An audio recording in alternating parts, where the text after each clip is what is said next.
about 110 miles, and one severe climb. That's the Col de Loyans, nearly 4,000 feet.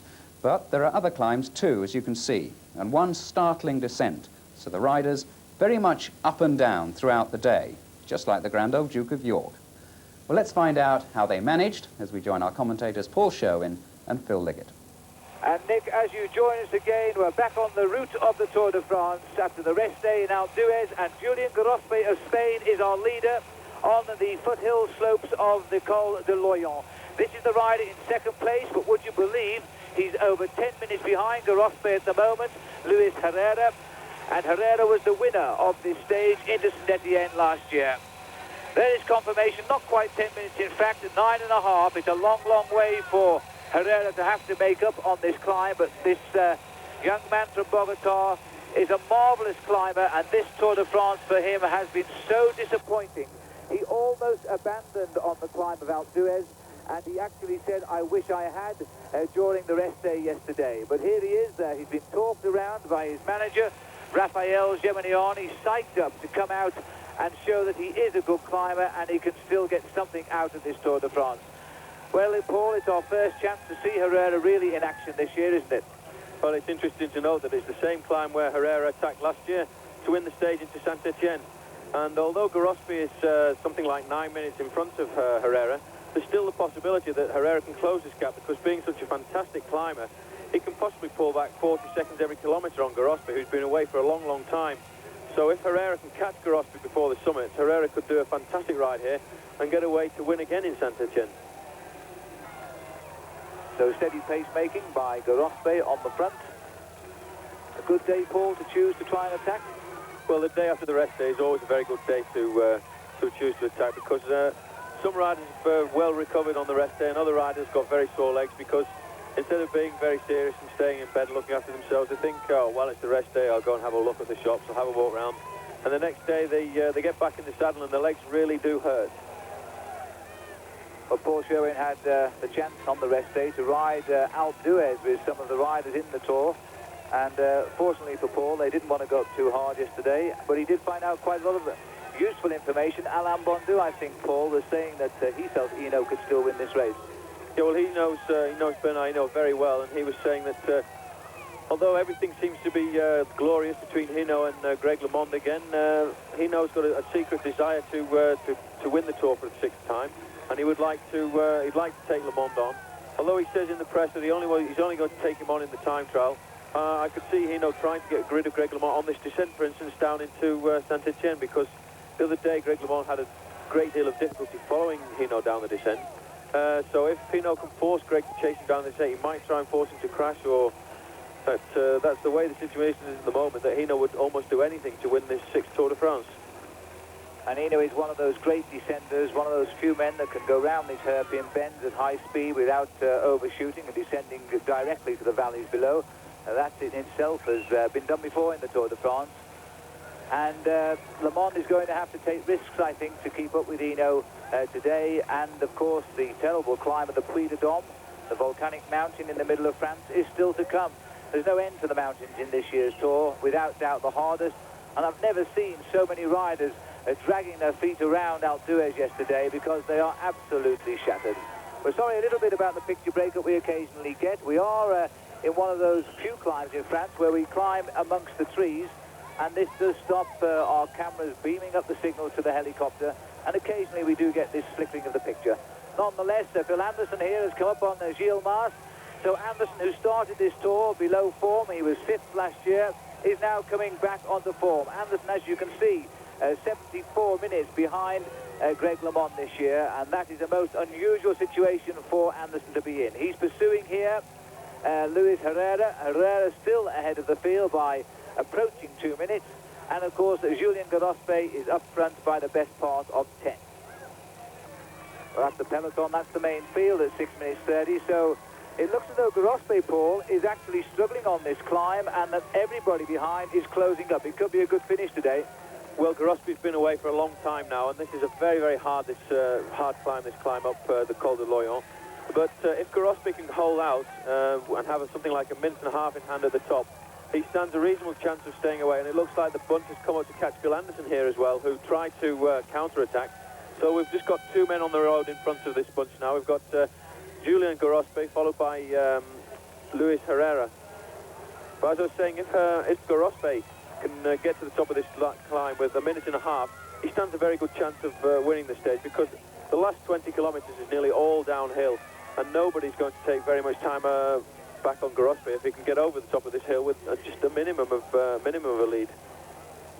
Well, as I say, last year Herrera crashed on the descent of the Loyon, and although he hurt his face on the left side, he did in fact find he could win the stage. Now we're seeing Bernard Hinault in a most unusual jersey there today. He's wearing, in fact, the polka dot jersey that was held by Robert Miller until the top of Alpe d'Huez. Robert lost the overall lead, and in fact the leader in the mountains competition is Greg LeMond, but because he wears the yellow jersey of leadership, and then Bernard Hinault, second in the mountains classification, is now wearing a leader's jersey. That is done, of course, so the sponsors have the publicity, but Hinault is wearing that jersey on loan, in fact, from Greg LeMond, who's in yellow today. This is the bunch, and we might have guessed why that lead of 10 minutes came down to 6 in such a short time, because the Blaireau himself, the Badger, is on the front, and again LeMond is shadowing him in second place. And this is the reason why Bernard Hinault doesn't like Greg LeMond so much, is because he never attacks, he only follows. And of course the success, the way to win the Tour de France is to be consistent and never lose time overall. And of course it's true, isn't it, Paul? LeMond never makes mistakes because he always follows the right men. Well, they say that to win the Tour de France, you've got to make sure you lose the least possible time every day on a regular basis. But really, to be a true winner of the Tour de France, you've got to do something brilliant. You've got to show that you're the best man in the race. And Hinault himself, he could never be quite content just to win a time trial stage. He'd always try and win a mountain stage or another stage in such a brilliant fashion that could prove to everybody that he was the best rider in the race. And apart from the breakaway that Greg LeMond did with Bernard Hinault, Greg really hasn't done anything to show that he's a rider with a lot of panache. That's absolutely right. And of course, every night now when Hinault comes up to the line at the finish, they chant his name, Hinault, Hinault, and it's getting louder by the minute because it's their way of saying, we still like you better than LeMond, Bernard, and it's true. So there he is, the great man himself now, riding in his final Tour de France, and this is the face of Herrera, just about, we think, less than 2 minutes ahead of Hinault, and the way the cameras are switching here, it could be we're closing even quicker than that. Meanwhile, further up the climb of the Col de Loyon, we've got the leader, Julian Gorospe, and he's beginning to relax now because I think he's approaching the summit. Judging by the crowds, we could now be just over the top of the Col de Loyon for Julian Gorospe, and the long descent to Saint-Étienne is coming up. And here comes the Hinault Express up towards the top of the Col de Loyon, and they're eating into the lead of Herrera because he's now only about 30 seconds in front, and we've got 3, 6, 9, 12, 15, 20 riders maybe. Again, another day of selection for the leaders in the Tour de France, the strong men in this amazing race, because they've spent already 90 hours in the saddle since we set out from Paris, which seems years ago now, but in fact it's the best part of 3 weeks. There's the gap on the peloton, that's the French for the main field, of 5 minutes 10 seconds now on the leading rider, Julian Gorospe, and they are just 1 minute behind Herrera. And there is the long line of the chasing group, where Bernard Hinault will no doubt be first or second on the line. And how the scenery has changed. This is the most amazing country, France, and you get the chance to see it all when you follow the Tour de France. We've had the barren rocks of the Pyrenees, the Alps just covered in wildflowers where the butterflies are enormous, and now we're in the wooded countryside above the Loire and down in Saint-Étienne. Here is Bernard Hinault. And what's this? This is exactly what we were saying on the descent. Once Hinault hits the downhills as well, the gaps are opening, and Hinault is taking the risks again. Now, who is the rider with him? It's Stephen Roche. Roche is now giving it a lot of effort, and this is the first time we've had the opportunity to see Stephen in action this year since his time trial, in fact, in Nantes, where he finished third. Roche is now trying to prove to himself he's coming back onto form. Third in the Tour de France last year, out all year by injury, and he's beginning to find the form. He has the form, or the condition rather, but as the riders say, without the many miles one needs in racing, they don't have the form to produce And now, after all those 2,000 miles in the Tour de France, Roach will now feel perhaps he's got the miles. This is a great move, Paul. Well, it's a good move for Stephen, but it's a bad move. I know we've got the bunch coming back again, and I've noticed that Greg LeMond isn't the one that bridged the gap there. He left it to somebody else. But it was nice to notice that Hino was playing the ideal teammate, and he wasn't helping Stephen Roach. So it's difficult to say. It's difficult for anybody to know what's going on in the minds of these two riders, if they are still enemies, if they are still good friends, if Hino is going to try and beat LeMond, if LeMond is going to try and chase down Hino. There are so many solutions to this race at the moment that nobody can definitely say who's going to win in Paris on Sunday. Well, all the elite in this year's Tour de France is here. We've been looking at the numbers going through our pictures, and we haven't noticed anybody missing except, I have to say, Robert Miller, who is 8th overall this morning, 26 minutes behind. And I would think that the way things are going, Robert is going to slip a little bit lower down the overall classification by the end of the stage. But the unfortunate thing is that Robert does have a slight chest infection as well. As I said before, any rider with a chest infection in the Tour de France, they can hide themselves in the bunch on the flat stages, but on a mountain stage, when you've got to get all the oxygen into your lungs, if you've got any kind of infection, you're just limited. Well, I think Paul agrees with me. You can't have anything but admiration for the Flying Scot. He came here to win this race. Second place was never in his mind, and he gave it 100% of effort. And I think if any athlete loses the Tour de France when he's given his all, then he really isn't a loser. He's simply a great rider. And you see again the enormous crowd that comes out onto these mountains this year. The Tour has created new interest this year because of the great race it really has been. We've never seen riders come into a race and individually destroy themselves like they have done. Here's Stephen Roach now. Roach trying again to break away from that group. He did it once before, but Eno went with him, and that was the reason they came back. Now he's doing it again, and Eno is not with him, so there's a good chance now that Stephen Roach is going to finish well up at Saint-Étienne today. So Roach 56 this morning, an hour and a half almost behind Greg LeMond, and Eno is going to go under the banner here of the Croix de Chauberey. And it looks as if Stephen Roach is just about to catch Luis Herrera, actually, because just in front of Stephen there, I could see the neutral service car of the Mavic. And on the descent, Stephen's probably going to pick up Luis Herrera on the run into Saint-Étienne. Well, if both of these riders could get together, then we're going to see an epic pursuit down the mountain. And as Paul said, it is a long way down, good straight roads and speeds, quite amazingly, 50 to 60 miles an hour by the riders. They know the terrain, of course. They studied the itinerary the previous evening. Many of them remember the roads from previous Tours de France, and they arrange their gearing accordingly so they can actually put a high enough gear on the bicycle to allow them to pedal all the way down and thereby try and go faster. And Roach over the top now, and there indeed is the Luis Herrera. So Lucho is being caught by Stephen Roach, number 11. Remember, a rider with a 1 at the end of his number is the leader of his team, and for Stephen Roach this year, that has been a slight embarrassment because Stephen has not been a real challenger in this event because of injury, yet he's seen his teammate Jürgen Pedersen of Denmark lead. He's seen Guido Bontempi win a stage at Cherbourg, and of course he's seen Zimmerman challenge for that yellow jersey and remain currently in third place overall. So now the leader comes out to play, and Stephen Roach, feeling his form coming for the first time, is bridging the gap now across to Luis Herrera with the long descent down to Saint-Étienne to come. Herrera has got company, and I wonder if they can bridge between them the 3-minute gap up to Julian Garospe. It would be absolutely marvellous if Stephen Roach could land the stage win today. But Stephen's just gone straight past Herrera here. He's just left him. It just goes to show the return to form that Stephen's got there. And as you can see, the top half of his body's hardly moving at all and just powering those pedals round. And this is a good sign of the return to form that Stephen has got, because the force has come back to his legs. He's been trying through the mountains. He's managed to get through these stages with the back group, and now he's just coming to form at the end of the Tour de France, which is a pity because it was a Tour de France where we were expecting a fantastic ride from Stephen Roach, and he's just coming to show us that he's not dead and he's not to be forgotten. Here's Greg LeMond now, Jean-Francois Bernard, and Greg LeMond almost went to the front but decided better of it. He's dropped behind his teammate. Now where is Eno? And the gap has opened here. Now Bernard Eno is back in that bunch as far as we know. Riders beginning to take risks now on the descent. and so are some of the motorcyclists.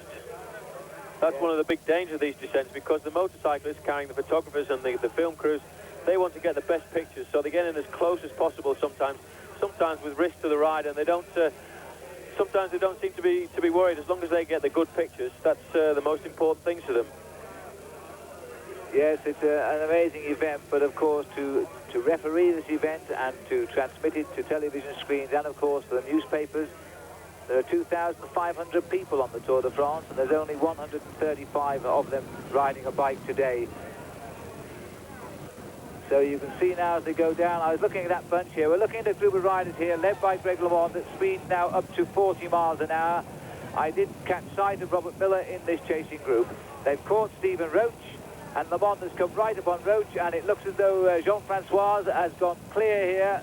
So Jean-Francois Bernard, remember that great time trial he put in when we went down to Gap? And you see the position that Jean-Francois Bernard is taking here. This is so that he can get his head down as low as possible and become very, very aerodynamic, because he's got to a point in the descent here where even the big gears that he's got, it's very, very difficult to keep them going. So he gets into a position where he's aerodynamic and he just cuts into the wind, and it gives him a little bit of time to recuperate. Well, still pedaling and speeds approaching 50 miles an hour by these cyclists on the descent. This is one of the few descents in the Tour de France that our television cameras can go down at the same speed as the riders, because they're more or less straight roads, and they don't have to slow down for the bends, because the riders very rarely touch their brakes going around corners. In the Alps, they really do take risks. And look at the gap here being opened now by Jean-Francois Bernard. He's got the help, of course, of his team leaders, Greg LeMond and Bernard Hinault. They will now slow down this group and try and get Bernard away to catch the leader, Julien Garospe. Greg LeMond still in front with Stephen Roach, but not helping at all. Roach bringing LeMond back up to Bernard. Now Roach knows too he has a real problem here, because he has two riders from the same team, Lavie-Claire with him, Bernard and Greg, and they're not going to make any of the pace. They've come out, they've caught Roach, and they've almost surrounded him now, and they're taking him back to where he started from. But meanwhile, right on the finishing straight here, and we've come back to the finish now, Julien Garospe is off the descent, and he has this little steady uphill climb to the finishing line. So Garospe has indeed survived today. He's been in the lead for over half of the stage, and he's going to win today in Saint-Étienne. 4.5 hours in the saddle.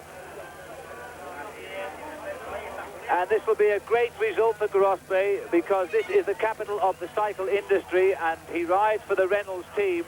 And so Garospe comes home, an average speed there just below 25 miles an hour for today's stage. That is absolutely amazing. And you can tell it's told on the Julien Garospe. And we've got two riders now slightly ahead of that bunch. It looks to me that these two riders, and absolutely nobody on the commentary position here knows who they are, because nobody has told us. But it looks like one is possibly a Panasonic rider, and one could even be a teammate of Garospe who's already home and dry. Because certainly they're not the Lavie-Claire team. It might well be Phil Anderson has managed to slip away on that descent towards the finish. And on that one bend alone, one of them has gone well clear with a very good turn indeed. Looks over his shoulder to see who is going to challenge him. Nobody, and it is Phil Anderson, so Anderson has escaped. And this will be a very, very good result for Phil. He's done nothing this tour. I think the other rider looks like Dominique Gard, and that it is Dominique Gard. So Anderson has left Dominique Gard by a nice piece of cornering on that right-hand bend into Saint-Étienne. Anderson knew that bend well. Remember a year ago, Anderson was blamed for the accident at that very point where Anderson is now that brought down Bernard Hinault, and Anderson was so annoyed when Hinault blamed him for that. Well, he's home in second place today, and a good cheer for Gard. Local man gets third place.